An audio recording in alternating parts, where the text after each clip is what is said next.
This is the second part of the 18th lesson in heat transfer. In this lesson, we are looking at external flow Nusselt number correlations.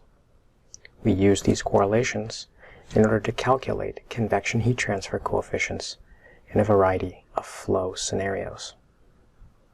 In this part of the lesson, we'll be looking at the steps required to solve convection heat transfer problems. By the end of this lesson, you should be able to list and explain the steps required to solve convection heat transfer problems. You should also be able to calculate the film temperature. The film temperature is the temperature at which properties of the fluids in the flow are evaluated at. On with the lesson.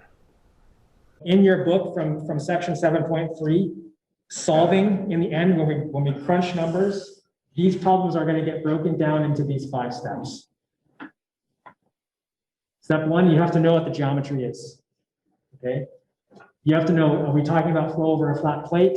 Or we're going to talk about different geometries like flow over a sphere, flow over a cylinder, and you know how to, if you had fluid mechanics, we can have flow over airfoils, flow over teardrop shapes, right? Flow over golf balls versus flow over rough and smooth spheres, right? All kinds of different geometries.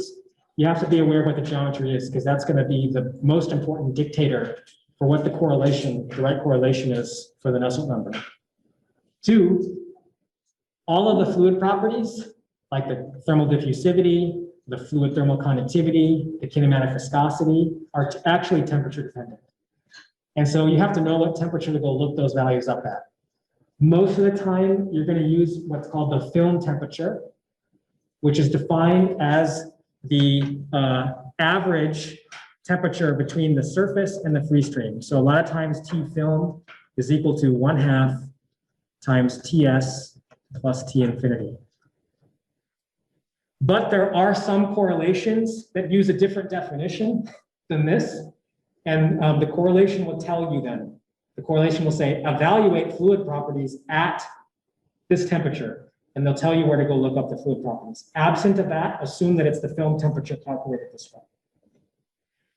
Then you're going to have to go calculate the Reynolds number, because the Reynolds number tells you about the flow regime, right? So whether you're in a the laminar part of the boundary layer or the turbulent part of the boundary layer. This number 4 is the most important thing. We'll say a few more words about this on Wednesday.